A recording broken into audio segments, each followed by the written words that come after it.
Hello, I am Professor Fumin Zhang from Georgia Institute of Technology. Today, I will talk about mobile data collection in an aquatic environment, cyber maritime cycles for distributed autonomy. The content in these slides are also presented in a monograph published by now publishers as shown on the left. Oceans are becoming more and more important for the future of human beings. On the left, this is an illustration of a possible future city where human beings can live in on the ocean because the space on land is getting more and more constrained. On the right, this is a recent technology advancement where a huge cage that contains millions of fishes can navigate in the ocean and raise these fishes. This will greatly increase the yield of fish species like the salmons. To realize these engineering dreams, we need to have better understanding of the ocean. Therefore, we need to develop more advanced ways to collect data from the ocean. Here, I'm showing two schools of ideas of constructing sensor networks to collect data from the ocean. On the left are static sensor networks. This is the Neptune project that started about 10 or 15 years ago. The idea is to run a power cable from the land into the ocean bottom, and then to install power nodes into the ocean bottom and hook sensors to these nodes. And this will provide continuous collections of data through the sensors. On the right, the video shows another school of idea of using marine robots that carrying sensors to navigate in the ocean and collect data. Both schools of ideas are under fast development as we're speaking. So what's the difference between a static sensor network and a mobile sensor network? Other than the technological differences, my research tried to answer this question from the perspective of data streams collected by these sensor networks. For static sensor networks, the data stream collected is called the ordering data stream because the locations of the data never changes because the sensor doesn't move. For mobile sensor network, the data stream collected is called a Lagrangian data streams. This is because the spatial location and the time of the data stream are actually coupled with each other. So the sensor actually moves while they're collecting the data. So there are pros and cons associated with both data streams. For ordinary data streams, because the location of the sensor is fixed, it is easier to construct a map. However, in order to cover a large area, we need to install lots of sensors, and the cost of the sensor network increases as the number of sensors increase. On the other hand, for Lagrangian data streams, since the mobile robots are moving, we only need to use a small amount of mobile sensor to cover a large area. So the cost is lower. However, because space and time are coupled in these data streams, we need to convert the data streams into a map of the area. So we need data processing. For this talk, we will focus on mobile sensor networks and Lagrangian data streams. From the perspective of collecting Lagrangian data streams, the robots can be viewed as controlled Lagrangian data collectors because their motion can be controlled by a computer program through feedback control. This opens doors to the application of feedback control theory to marine robots and to ocean observations. So here, I'm listing 3 popular marine robots used for ocean data collection nowadays. On the leftmost, you see this video of underwater glider. It moves in the oceans by changing its buoyancy. So while it's going up and down in the ocean, it has a pair of wings that provide lift and push it forward. In the middle, this is a platform called a wave glider. It stays on the surface of the ocean, and it can cleverly harvesting the wave energy to move forward. It converts wave energy into electricity to power its onboard electronics, and also use the wave energy to propel itself forward. On the right, we have a large class of vehicles called autonomous underwater vehicles, or AUVs. These vehicles are actually driven by propellers. All three types of vehicles are marine robots that can collect Lagrangian data, but the data they collected have different properties. For underwater gliders and wave gliders, because they cleverly leverage the environment to provide propulsion, so they can stay in the ocean for a very long time. Therefore, the data stream they provide is persistent and long-term. However, they don't move very fast. So they are very good at slow and steady motion. So therefore, the best use of these platforms is to provide coverage of an area.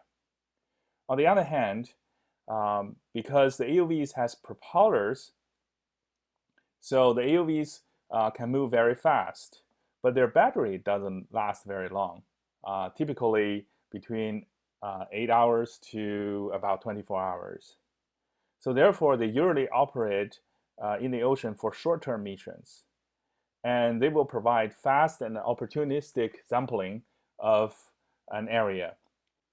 For example, tracking a target or a ocean feature that moves very fast. Since different type of Lagrangian data streams are needed at different times, so researchers think, why don't we try to combine the strengths of the platforms so that we can get the right data stream at the right time? So there are two schools of ideas on how to achieve this. One idea is to develop vehicles that are hybrids between gliders and AUVs. So they're able to adjust their buoyancy. At the same time, when needed, they can use propellers to move forward. So here I'm showing a Tessus developed here in the US and Seawhale developed by a group of Chinese researchers. Another school of idea is to use a large number of slow-moving platforms at the same time to cover an area and also to track features. So this is the second row. On the left are the Slocum underwater glider fleet. On the right are the Seawing underwater glider fleet. So these two schools of ideas aims to provide better Lagrangian data, both persistent and also opportunistic. And here is an example of an ocean observation mission. In 2018, about 30 underwater gliders are deployed in the ocean to observe the ocean while 3 hurricanes are simultaneously developed in the Atlantic. So these gliders are controlled by Navy, NOAA, NSF, and many academic institutions. So I'm involved in controlling one glider deployed off the coast of Georgia. During these missions, the marine robots usually operates uninterruptedly for a very long time. For example, the underwater glider can operate uninterruptedly for 24 hours a day, and this will last more than a month. Therefore, we need to provide autonomy support for these operations. Otherwise, it would put a lot of stress on the human operator. So over the years, we have developed algorithms and softwares that are able to support the autonomous operation of marine robots. And here's the structure of the software. So usually, the marine robot will come with an autopilot feedback loop on board. This autopilot feedback loop can actually control the vehicle to do very simple, to achieve very simple behaviors. For example, navigate to a waypoint autonomously. However, to support the long-term operation of ocean observation, we need to construct another feedback loop outside this autopilot loop. And this feedback loop, we call it the cyber cycle. So what does this loop do is to get all the data from the vehicle and also from other observation platforms such as satellites or buoys, and then get all these data into an ocean model through an algorithm called data simulation. So after incorporating all this data, the ocean model can compute predictions for the future of the ocean states. And this model prediction will then be used by the planning, control, and management functionality block to generate paths for the autopilot feedback loop to track. Over the years, we discovered that the performance of the cyber cycle depends on two blocks. One is the data simulation block. The other one is the planning, control, and management block. Here's the reason. So in the data assimilation block, the functionality is to convert the Lagrangian data streams into an ordering data map. Usually, we don't have that many data collected at the same time. However, the prediction we want to make is about a large piece of the ocean.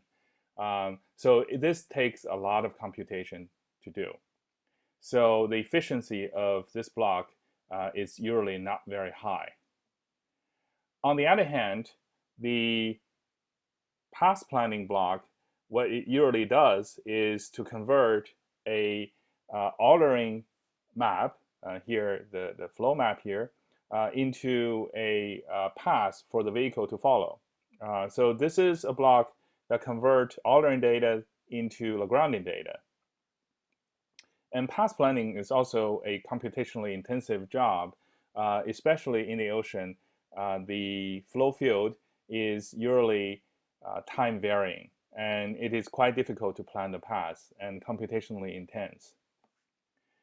So how can we improve the performance of these two blocks, right? And both of the blocks are actually providing data conversion between ordering data streams and Lagrangian data streams. So a few years ago, we discovered that what we can do is to introduce a data-driven model into this loop that split the cyber cycle into two cycles. An upper cycle that interface with the ocean models and a lower cycle that interface with the gliders. Since the data provided by the marine robots usually operate faster than the data processed by the ocean model, so this generic environmental model, or GEM, can be viewed as a data buffer that's separating fast data from slow data, so that the data processing capability of this entire loop can be improved. From the perspective of cloud computing versus edge computing, we found that actually if you view the ocean model as operating in the cloud, then this generic environmental model actually can be viewed as an edge computing functionality that interface with the marine robots. So on the edge side, we usually operate on sequential data over a small spatial domain or short time horizon, and the data are processed quite fast. On the cloud side, we usually process batch data over a large spatial domain for a longer time horizon, and the data usually are processed slowly. So by introducing this GEM, we can improve the efficiency of the cyber cycles. So now let's look at how these GEM can be constructed using data-driven methods. So in the ocean, the data collected are usually distributed over both space and time. So let's first talk about how we can model spatial data. So usually, spatial data can be modeled by this formula here, z equals to phi theta plus nu r here. This phi here is a set of spatial basis functions.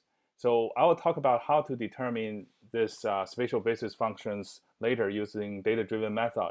But a lot of times, people just use this Gaussian radial basis functions. This is a very popular basis function, for example. And then the theta is a set of unknown parameters that we need to estimate.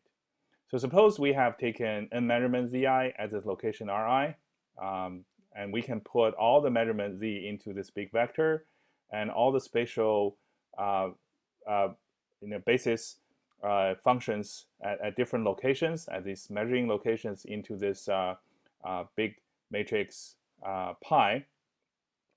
Then theta can be calculated through different signal processing algorithm. For example, we can estimate theta by using compressive sensing method by minimizing an L1 norm in this form here.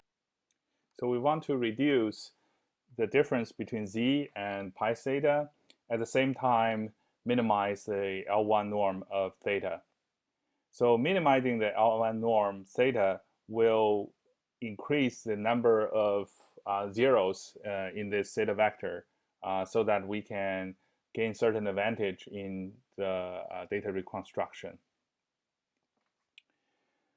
Here, other than this phi transpose theta, the term nu represent uncertainties in the data. So nu r is usually assumed to be a random spatial function with zero mean, but has spatially correlated covariance matrix. The spatial correlated covariance matrix can be estimated from the data through the formulas here. Once the spatial covariance matrix is known, we can leverage the correlation to make predictions of data at locations where we have not collected any measurements. This technique is called kriging. For example, here we have the location R where we do not have any measurement here, but we can actually predict Z of R using these formulas here. And you can see that these formulas involves our knowledge of phi, theta, and the covariance matrix sigma here. Now let's talk about how to model temporal dependence in the spatial data. So suppose we have estimated this parameter theta, and this theta also depends on time t. Then we can actually model this evolution of theta over a set of discrete time here using this equation here. For convenience, we write down the equation for theta k as a stochastic linear differential equation. Note here, the matrix A here depends on the sensor location R at time tk. On the other hand, the model for spatial measurement zk equals to phi transpose theta k plus nu now serve as the measurement equation, the output equation for this linear time varying system.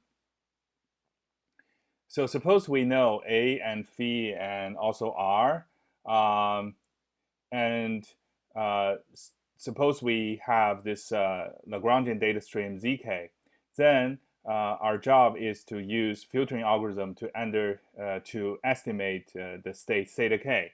And once we know theta k, we know how the spatial and temporal data evolves. But then the difficulty here is how can we find the function phi, which is the spatial basis function, and also this matrix A. In a few cases, if we're lucky enough, we can leverage the physics to find phi and A. For example, here, suppose we know the ocean flow, and we're trying to model the ocean flow. Suppose we know the ocean flow are mainly consists of tidal constituents, then we can use physics to estimate phi and a. The phi are usually sinusoidal functions, and a are usually linear. However, in most cases, we actually don't have the physics insight, so we can use data-driven method to estimate the phi and a. One of the data-driven methods here, illustrated here, is called empirical orthogonal functions. So the algorithm is the following. So suppose we have a spatial temporal data set here, represented by this big matrix Z. Each column here represents the spatial data, and row here are time series data. One of the examples shown on the right here is a flow field. The red arrow represents the data. Given this data matrix Z, we can calculate Z transpose Z and perform an eigenvalue decomposition of this matrix. The 1 over n minus 1 is a scaling factor. And then we find the m largest eigenvalues, lambda I, and find out the eigenvectors that corresponding to these largest eigenvalues. And this vi now serve as a basis function that models spatial data. And then we can use this formula here, theta ik here, to compute the parameter theta. And this theta actually now only depends on time index k. Then we can model each of this data znk to be the multiplication of this theta ik times phi in. And phi depends on spatial variables only, and theta depends on temporal variables only. And this process is called calculating the empirical orthogonal functions, EOF. So on the right-hand side, the blue arrows shows the reconstructed data using the m largest eigenvalues. Here m equals to 6, the 6 largest eigenvalues. And then we can see that the difference between the red arrows and blue arrows is quite small here. Also, this plot shows you the top 4 spatial functions, phi1 through phi4, that corresponding to the 4 largest eigenvalues of this matrix Z transpose Z here. And you can see each of the mode actually is a spatially distributed function, right, corresponding to different distributions of the flow over this domain. Okay, but these basis functions are not selected as Gaussian radial basis functions. These basis functions are computed through this EOF from the data we collected. Next, let's talk about how we can model temporal differences through data-driven method. One of the popular methods recently developed is the deep recursive neural networks, deep RNNs. One type of deep RNNs is called this long short-term memory network. So the idea is to use the training data we collected about this theta. So we put all this theta parameters into the vectors and then align these vectors for different time. So the LSTM can be trained by providing these data from k-1 to k-n, okay? And then use theta at time k as a label to train the neural network. So we actually compare the prediction of the LSTM with the actual theta k, and then we can calculate the loss function here. And then through this backpropagation through time algorithm, we can train the parameters of this LSTM. So here is one cell of the LSTM. You can see there are a lot of parameters here to train. We can tune this until the sequence we provide, matches the output of the LSTM. Okay, so here we're training two separate LSTM. One LSTM predicts the parameter theta. The other LSTM predicts the error covariance that's incorporated in the theta. So this is like a stochastic modeling where we're only modeling the first moment here, which is theta, and the second moment, which is p here. Okay, once we got these two LSTMs trained, we can use a LSTM-enabled common filter to perform Lagrangian data simulation. Here, the only difference is we replace the first two steps of the common filter with the two LSTM that we have trained. I have to apologize here. The theta k minus 1 minus should be theta k minus 1 plus, and theta k minus n minus should be theta k minus n plus. So the first step is to predict the next state variable, theta k minus, given theta k minus 1 plus to theta k minus n plus. And the second step is to predict the next covariance matrix pk minus, given pk minus 1 plus to pk minus n plus. The rest of the steps are exactly the same as the common filter here. So the benefit of using an LSTM-based common filter is to model the long-term dependencies in this data sequence comparing to a one-step prediction algorithm. And here is an example where we have two sources of data. One source comes from the HF radar measurements, which measures the surface flow in a given area, and the red line here are glider measurements that corresponding to the depth averaged flow. To combine these two different data sources to provide a better estimated spatial flow here. We use the LSTM-based common filter to generate this blue curve that combine these two flow measurements together. This shows you how you can construct a GM and then use data simulation method to actually maintain the model. Of course, this is not the only way. We can use other ways to do it too. So collect data in the ocean through experiments is usually quite difficult. It takes a long time and takes a high cost. So we have developed an indoor testbed to support data collection experiments and also to support experiments on autonomy and on swarming. So this platform is called the Georgia Tech Miniature Autonomous Blimp. As you have seen, that it's actually quite safe to work with, and because it's actually afloat, so it does not consume a lot of energy to fly. So it can fly for a long time, usually 2 hours per battery charge.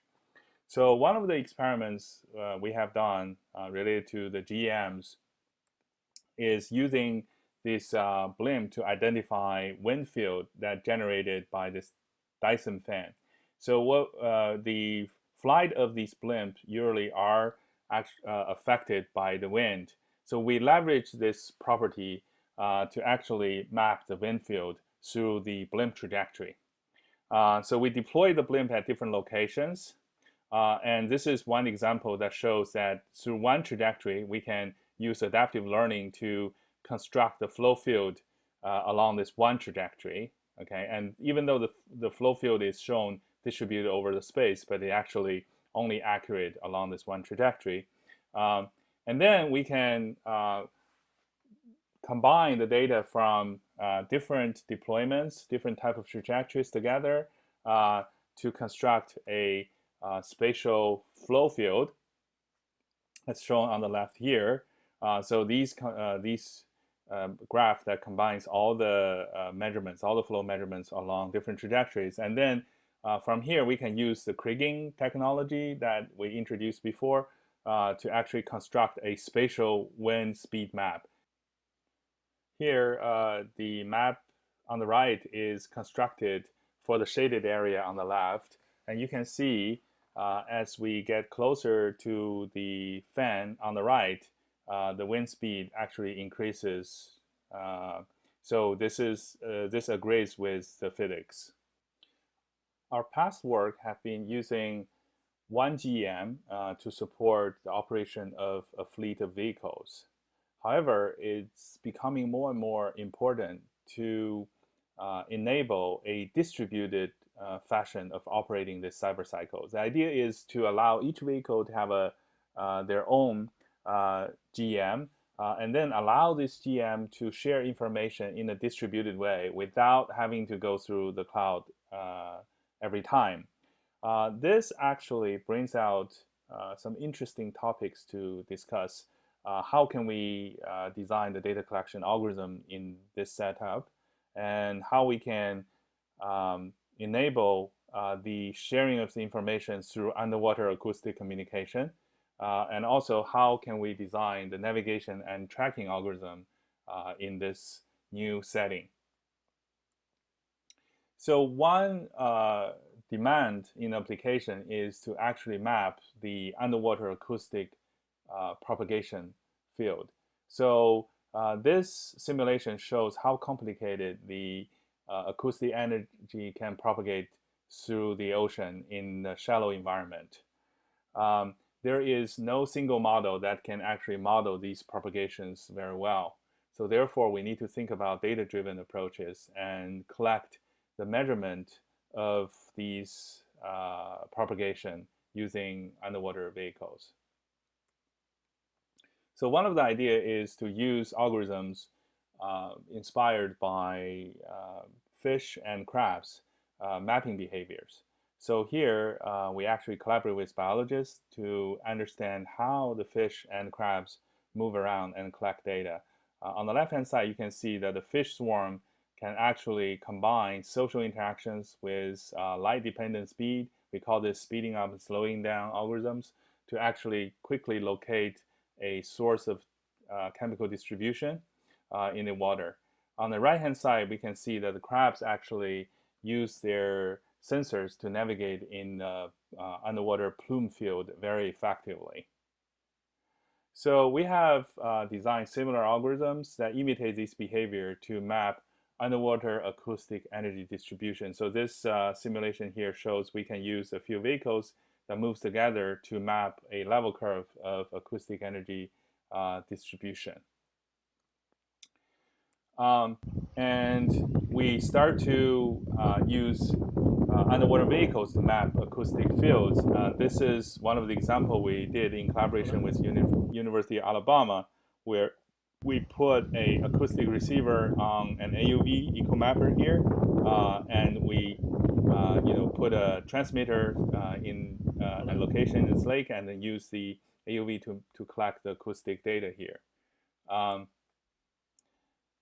And also, we also collaborate with the Seaving Glider team to process their acoustic data collected in the ocean. So here, on the right-hand side, we illustrate the map that generated from the acoustic data collected. The upper one shows the horizontal acoustic energy distribution based on the data collected by the EcoMapper AUV. The bottom one shows the vertical acoustic energy distribution based on the data collected by the Seaving underwater glider.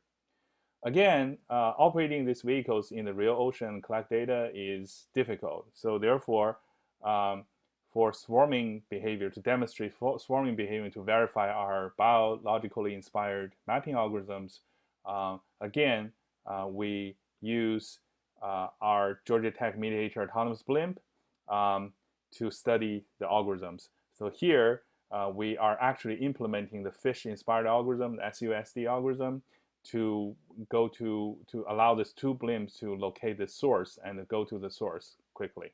So we're doing many other experiments using this blimp swarm. Next, let's talk about the issues associated with acoustic communications that is very crucial to enable the sharing of data across the different GMs for marine robots. And this is also very crucial to enable the distributed cyber cycles for future data collections. Again, investigating the performance of acoustic communication between marine robots is very difficult, and it's very difficult to do that in the real ocean. So here, we actually develop our own version of a uh, miniature underwater vehicle, or sometimes it's also called micro MN underwater vehicles, micro UUVs, to support our experiments here. Um, the convenience here is we can actually use this small vehicle to do acoustic communication experiments, not in the ocean, but in a swimming pool, which is also very challenging here. Um, so here is the experimental setup. So we installed a acoustic modem that developed by University of Alabama and Xiamen University into our small AUV here. And we set up an experiment in one of our swimming pools. So the AUV will move around and try to communicate with a underwater transducer that is connected to a workstation on the shore. And this video shows the experimental setup. We have the transducer installed on the right, and the AUV moves along a trajectory. It's marked by that blue line here. Okay, and we have the AUV move in different patterns. While it is moving, it is trying to communicate with the transducer. So here are some of the experimental data. So when the AUV is moving across in front of the transducers, we can record the communication performance and compare that with the cases where the AUV is moving towards the transducer and away from the transducer. We actually found that the communication performance while the AUV is either moving towards the transducer or away from the transducer is actually much worse than the case where the AUV is moving across in front of the transducer. This kind of performance degradation also happens when the vehicles operate in the ocean. So we need to find out ways to cope with the communication performance degradation when we control the marine robots in the ocean. So one of the challenges here is how can we measure the communication link quality associated with underwater acoustic communication. So here is one solution we propose. Suppose we want to transmit MP bits of data, and suppose the packet size is ND, then we can define a measure called the requested link quality, RLQ, using this formula.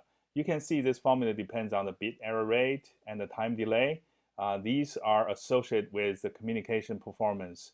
And these parameters P and TD can be estimated through the data collected by the robots while they're trying to communicate. So while they're trying to communicate, they will send testing packets and then estimate this parameter before they decide whether to transmit or how much data they can transmit given a requested link quality here. And because the underwater communication bandwidth is very low and the speed of communication is also very slow, so we need to apply data compression technologies when we're trying to share information. So here is an example here. Suppose your request link quality is less than some level. Then given that information, you can determine how many bits you can transmit, okay, through the request link quality measure. And then suppose this is a flow data, a set of flow data you want to transmit. Then on the right-hand side, we have shown that by applying machine learning technique, in this case, we use the supporting vector data description technique. By tuning the parameter sigma here, which is a parameter to tune for the algorithm, we can achieve different levels of compression that corresponding to the number of bits that you can transmit over this data link. And then on the navigation side, we actually found out that by sharing only this compressed information, sometimes is good enough to achieve navigation performance.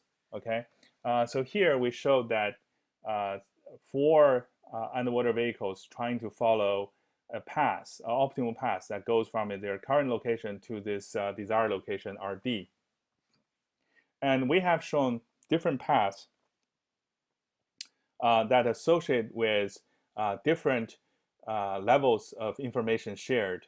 Okay, uh, so the blue curve. So let's look at the right figure. The blue curve corresponding to the optimal path.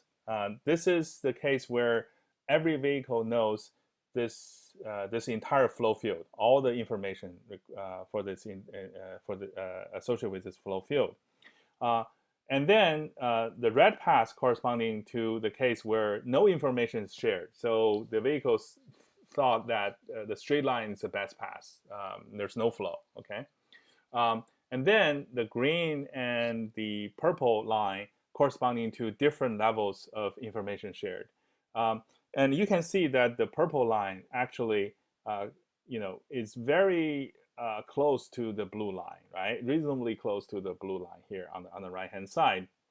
So therefore, by using data compression and only share a small amount of information, we can achieve near optimal path planning for a marine robot. And this idea can also be generalized into other situations too. There is a lot work that can be done of related to control and navigation under underwater acoustic communication constraint. And this is a very promising topic here. Okay, so let's conclude my talk. So we have shown that marine robots can be viewed as control Lagrangian data stream collectors.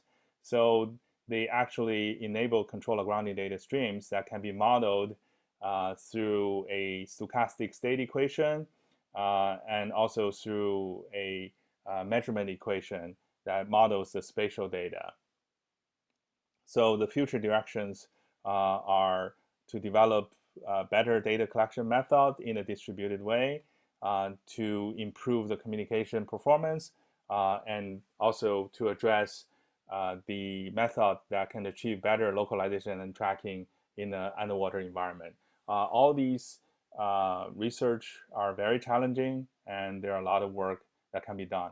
Here on the left-hand side, I show the distributed cyber-cycle infrastructure here, and I emphasize the challenges on communication and information sharing through these red arrows here. This is where a lot of exciting research are currently happening. So at last, I want to thank all the funding agencies that provided grant to support my research over the years. And also, I want to thank my collaborators here, Professor Feng Tong from Xiamen University, Professor Ai Jun Song from University of Alabama, and also Professor Catherine Edwards from University of Georgia and Skidaway Institute of Oceanography. We have been collaborating for a long time, and also my former and current students who I have listed here and whose work have been presented in this presentation. And thank you for your attention.